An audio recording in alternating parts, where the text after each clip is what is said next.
Ijue Benki Kuu ya nchi yako, yajue mambo inayoyafanya.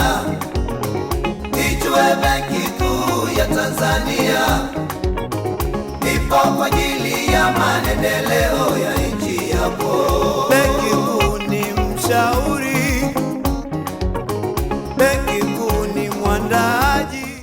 Kwa ruhusa yako pamoja na ruhusa ya Mheshimiwa Naibu Waziri wa Fedha, na kwa kutambua kwamba wajumbe mlikuwa na kikao kingine na hivyo kutunza muda, ningependa kumkaribisha mkurugenzi wa kurugenzi ya malipo ya kitaifa Bwana Bernard Dadi.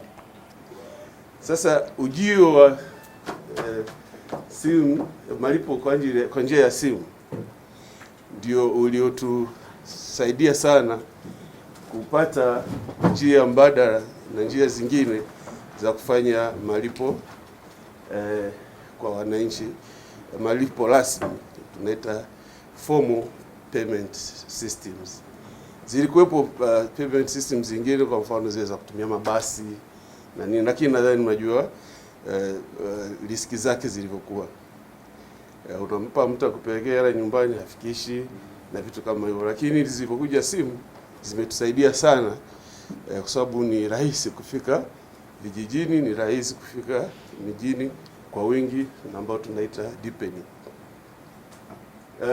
Kwa hivyo basi, kama Mheshimiwa Naibu alivyokwisha eleza, hiyo ilitusaidia kukuza from kutoka 16% tuliokuwa nayo mwaka 2009, yaani 16 ni wale waliokuwa wanatumia mifumo rasmi ya fedha, mpaka kufikia 78.3% mwaka 2021.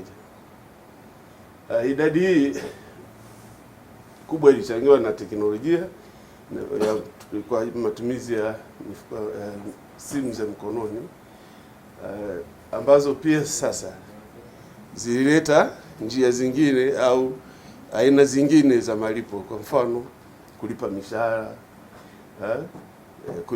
kulipia bima na manunuzi ya bidhaa, kulipa ada mashuleni, mikopo na michango ya kijamii na kadhalika.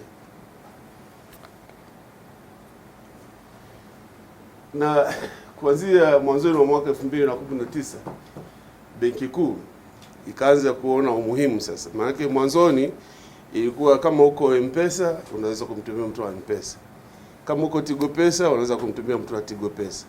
Lakini tulipofika mwaka 2015 tukaona kwamba ili mtu usiwe na simu 2 2 3 kwamba shule yangu mtoto yuko Tigo, lakini ninapotaka kununua bima yuko Voda, kwa hiyo inabidi uwe na simu 2 au 3. Na wengine kama mnakumbuka tulikuwa tunatembea na simu 4. Yote ni kwa sababu ya matakwa mbalimbali. Kwa hiyo mwaka 2015 tukaona kuna umuhimu wa kuwa na simu moja, lakini ukawa unaweza kulipa au kupiga kwa simu zingine zote. Yaani ukiwa M-Pesa unaweza kulipia mtu wa Tigo, ukiwa Tigo unaweza kumtumia mtu wa Halotel na kadhalika. Hiyo tunaita interoperability. Kwa hiyo ikashirikisha sasa makampuni ya simu pia na mabenki, kwamba mshahara unalipwa benki, lakini una uwezo sasa kutoa benki na kuweka kwenye simu na ukaanza kutumia, au mtu amekulipa mshahara kwa kutumia benki ukasema mimi nina utaratibu wangu kuwekea akiba, ukaitoa kwenye simu ukapeleka benki. Vyote hivyo vilifanyika kwa wakati huo. Mtindo wa mwingiliano ulijikita katika mfumo malipo kati ya mtu na mtu, na ulifanikiwa kwa kiwango kikubwa wakati huo. Ukiachia mbali matokeo chanya tunayopata ya muundo huo, bado kumekuwa na changamoto mbalimbali ambazo tumekuwa tunakabiliana nazo. Kwa mfano, na hizo sasa changamoto ndo zimetuletelezea kuwa na sababu za kuanzisha mfumo huu. Changamoto ya kwanza ilikuwa uchache wa huduma zitolewazo. kwamba mwanzoni kama tulivyosema ilikuwa ni kuhamisha hela kutoka kwa mtu kwenda kwa mtu mwingine, na pia kufanya vitu kama kununua kwa kidogo na nini, lakini baadhi ya huduma ambazo zilikuwa muhimu zaidi, labda kulipia dukani, bulk payment, mambo ya mishahara au allowances, kulipia wananchi. Kwa mfano zile tunazolipa za TASAF unakuta ni kundi kubwa. Sasa hiyo ilikuwa ni sababu mojawapo tunaona kwamba zaidi ya kwamba tunaweza kufanikiwa kwenye P2P kati ya mtu na mtu, lakini sasa tuendelee zaidi, tusonge hatua nyingine moja ya kuwawezesha kutumika zaidi kwenye huduma zingine.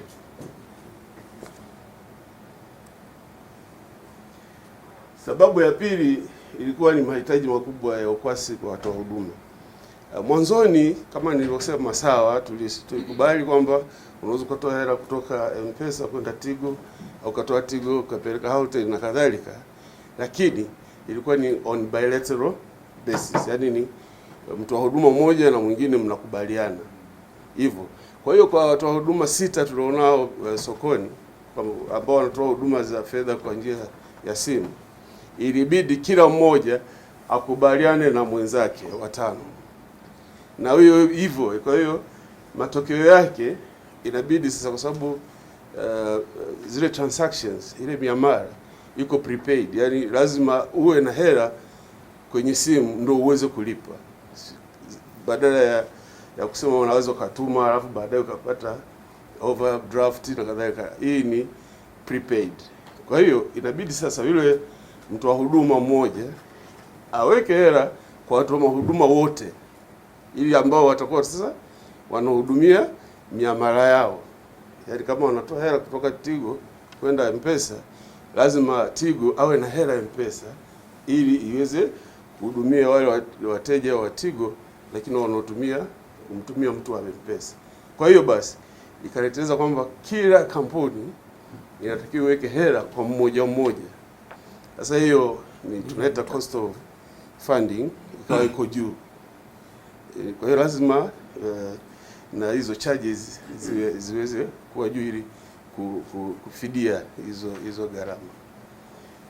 Sasa hiyo sababu moja wapo iliyotufanya tufikirie kwamba hii sasa tunaweza solve namna gani, tufanye interoperability. Tukifanya interoperability, zile tutaweka hela fungu moja tu benki kuu. Kama ni M-Pesa tutakuwa na fungu moja tu benki kuu, Tigo fungu moja benki kuu, ambalo litakuwa lina save sasa miamala yote ya kampuni zingine zote, interoperability. Kwa hiyo hapata kuwepo na haja tena ya kampuni kuweka hela kwenye Tigo, kwenye M-Pesa, Halotel na Airtel na kadhalika. Kwa hiyo itasaidia kupunguza ile cost of funding. Sababu ya tatu ilikuwa ugumu wa kuongeza watoa huduma wapya. Yaani ni kwamba kwa sababu sasa mimi nimeshajiwekeza kuweka mahela yangu M-Pesa, kuweka mahela yangu kote huko. Mtu mwingine akija akakwambia asema na mimi nataka nijiunge, unaanza kusema sasa wewe utaniharibia mambo yangu. Kwa hiyo ikawa yani kila mtu ana protect territory yake. Akishaingia huko hataki mtu mwingine aingie. Sasa kwa kufanya hivyo, sisi tutakapokuwa tumeweka hiyo tips, itakuwa ni kila mtu alimradi tu umekidhi vigezo vya kuwa licensed na benki kuu, atakuwa na uwezo sasa wa kujiunga na tips, na kwa hiyo kawa na uwezo wa communicate au kuisha miamala wa kwenda kampuni nyingine yote. Na wakati huo tukumbuke kuna benki zaidi ya 40 na makampuni 7. Kwa hiyo hapo hiyo kampuni mpya atakayokuja siku ya kwanza tu akishajiunga, akishakuwa licensed na benki kuu, atakuwa na uwezo wa kuaccess au kupokea hela kutoka kwa mabenki yote 40 yaliyo yaliyoko sokoni na kampuni zote 7 ziliko sokoni. Kwa hiyo hii italeta kuondoa vizuizi vikubwa vya kuongeza payment systems katika nchi. Sababu nyingine kubwa ya 4 ilikuwa ni gharama kubwa kwa watoa huduma, kwa sababu sasa lazima warudishe hizo gharama zao. Inabidi hiyo gharama zake ziwe za juu na pia ziwe na masharti mengi.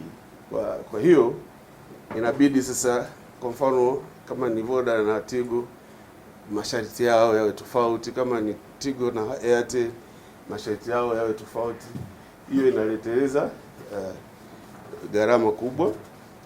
Lakini pia mwingiliano huo ulikuwa unazingatia viwango vikubwa vya usalama vinavyohitaji, na hivyo kupeleka gharama kuwa kubwa ambazo zinapelekea mtumiaji wa mwisho kulipa gharama kubwa.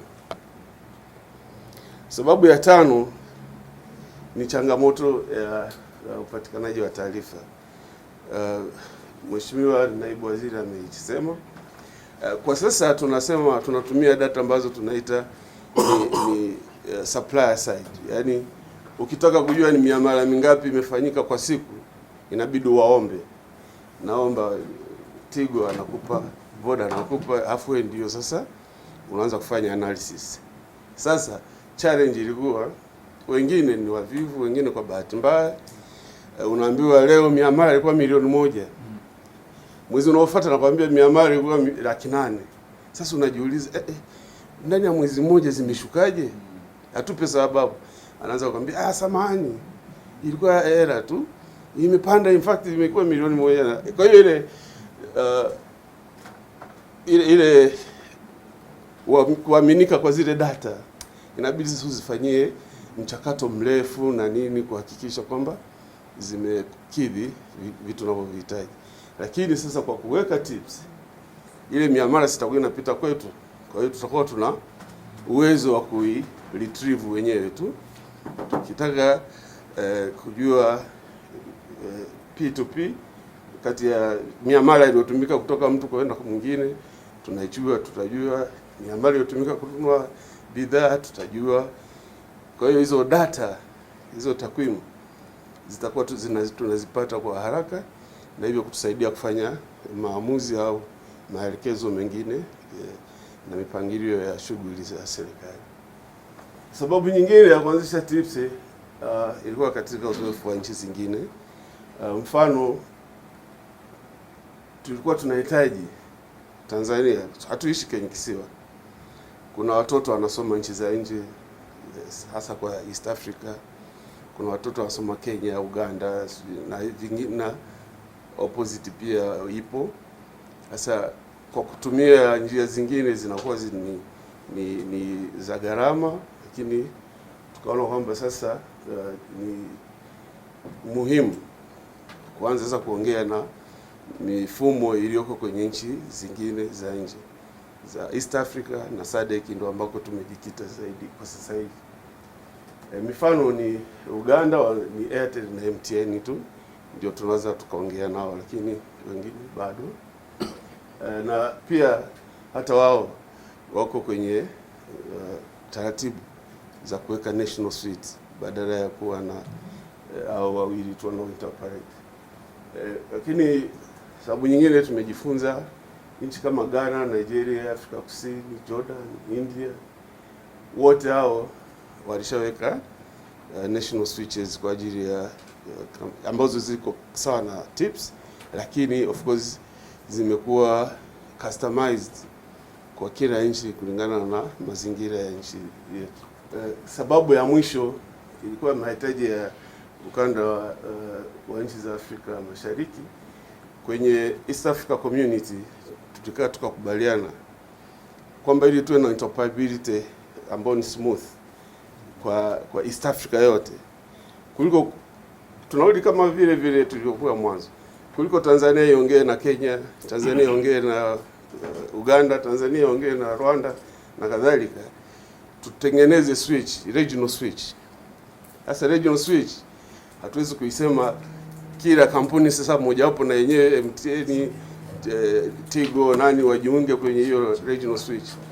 Badala yake tukaazimia kwamba kila nchi iwe na national switch. Alafu hizo national switch sasa ndio zitakazokuwa zinaongea na regional switch. Kwa hiyo iko kwenye mikataba ya East Africa Community na ilikuwa ni matakwa ambayo towards monetary union ambayo tuna tegemea kuwa nayo. Kwa hiyo of course sasa hivi kila nchi inahangaika kivyake kuweka national switch. Sisi ndio hivi tumefikia TIPS, tumesha kama naibu waziri alivyosema, tumesha develop, iko mezani. Tunahitaji sasa kwanza kuifanyia testing na kuanza kuitumia. Nchi kama Rwanda walikuwa na R switch, lakini nayo ilikuwa ni ambayo ni mabenki machache. Sasa nao wanataka kuigeuza iwe ya national switch. Hata kadhalika Kenya na Uganda nao walikuwa na switches lakini ni za mabenki, yani kuna mabenki machache au wanakaa wanakubaliana sisi tutashirikiana. Sasa wanataka nao kuzibadilisha ziwe national switches kama ambavyo tunaendelea. Sasa ni jikito kwenye malengo na faida ya mifumo wa TIPS. Kama tulivyosema, mfumo wa malipo ya papo kwa papo ambao tunauita TIPS ni mfumo shirikishi ambao utatoa malipo, itafanya malipo madogo madogo kitaifa na utakuwa huduma za miamala ya fedha kwa haraka papo kwa papo na kwa watoa huduma tofauti tofauti. TIPS inatarajia kutoa huduma za kuhamisha fedha baina ya watoa huduma mbalimbali. Nikiona maana kwamba zamani mabenki yalikuwa na switch zao, makampuni ya simu nayo walikuwa nafikiria kuwa na switch yao, lakini sasa tutaweza kuwa wote wanatumia switch ya aina moja Tanzania. Na hiyo kama nilivyosema mwanzo, kwa ni kati ya mtu na mtu na kati ya mtu na mchuuzi, yani merchants. Kwenda mbele tutakuja kufanya TIPS iweze kuhudumia mtu kati ya mtu na biashara, biashara kwa biashara, yani B2B, biashara na serikali au serikali na mtu. Hiyo tutakuja ni tukisha kuendeleza mbele. Malengo ya TIPS hasa ni kukuza ushirikiano kati ya watoa huduma wa mifumo ya malipo, kukuza matumizi ya huduma za malipo madogo madogo kwa njia ya elektroniki, kuongeza ufanisi wa huduma za mifumo ya malipo ya rejareja na uboreshaji wa uangalizi na usimamizi wa mifumo ya malipo madogo madogo kwa Benki Kuu ya Tanzania.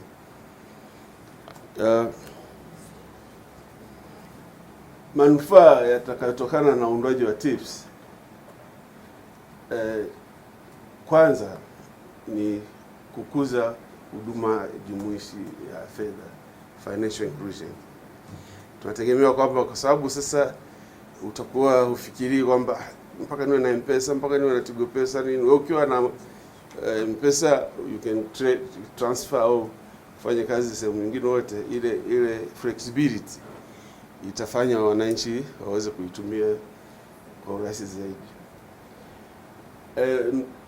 Faida nyingine kubwa itakuwa huduma ya kutuma fedha baina ya watoa huduma za mifumo ya malipo kwa kuboresha mahitaji yao ya ukwasi.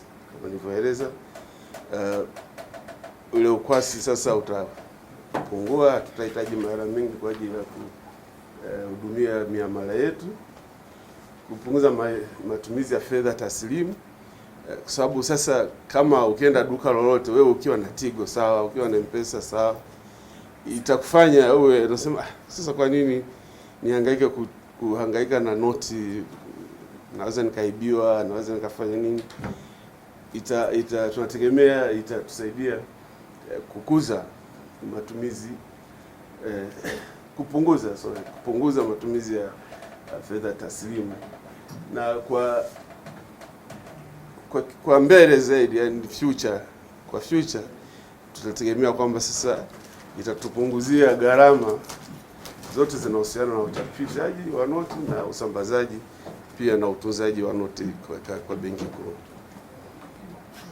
Manufaa mengine ya kutekeleza mfumo huu ni kuweka usawa, level playing field, kama kwamba sasa wote, haijalishi wewe ni Vodacom, ni Giant, au wewe ni Selcom, ni Maximalipo, wote mtakuwa mnaweza mkafanya miamala kama inavyotakiwa.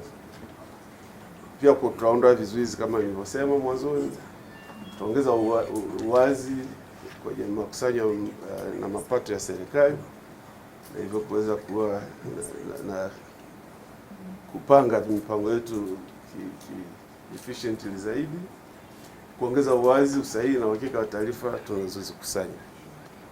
Sasa mfumo wa sasa hivi kama nilivyosema, Mheshimiwa Waziri alivyotangulia kusema,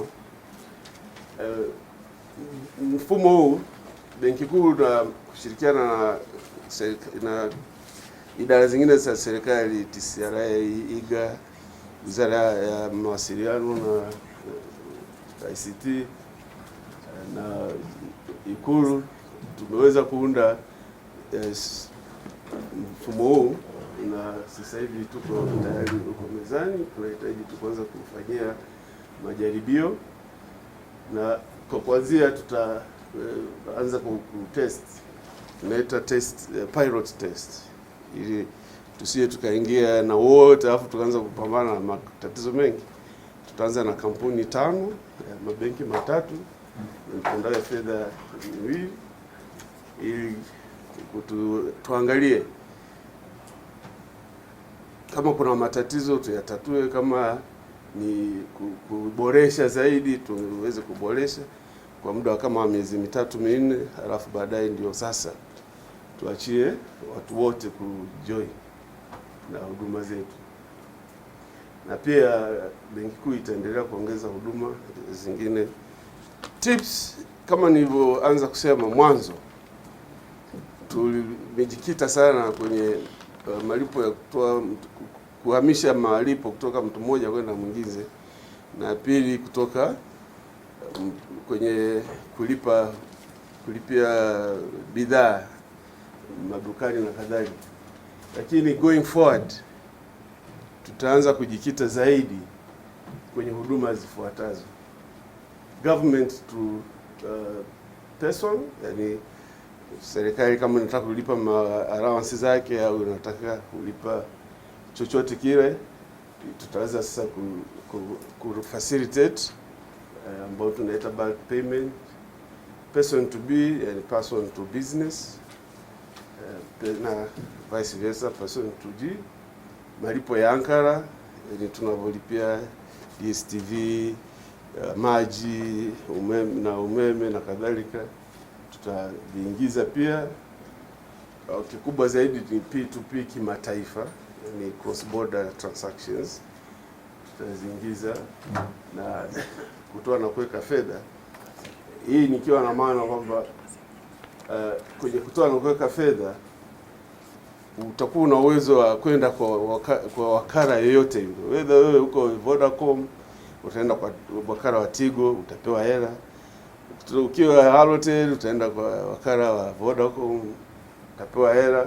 Alafu sisi tutajua jinsi ya kuzi switch, ndio maana inaitwa national switch, na tutajua jinsi watakavyolipana mwisho wa siku, tunaita settlement. Na mwisho itakuwa ni B2B, malipo kati ya biashara na biashara. Hiyo ni tukishamalizana na hii, tukianza tukitest, tuka onboard wale watu wote 40 na tuka onboard watu wote makampuni 7. Sasa ndo tuanza kudadavua ni kipi chenye umuhimu tutakiongeza na kadhalika na kadhalika. Mheshimiwa Mwenyekiti, Benki Kuu kwa kushirikiana na wadau mfumo wa malipo itaendelea kuboresha mfumo wa malipo ya rejareja katika kuongeza ufanisi wa usalama inayoendana na ubunifu na uhitaji wa soko. Tips kama mfumo wa shirikishi unaunganisha watoa huduma wote wa malipo unakuwa msingi katika kuunganisha mifuko mingine ili kutoa huduma zaidi za mifumo ya malipo nchini na ujumuishaji mifumo inawezesha huduma za fedha kutoka nje ya nchi. Mheshimiwa Mwenyekiti, Mheshimiwa Wajumbe, naomba kuwasilisha.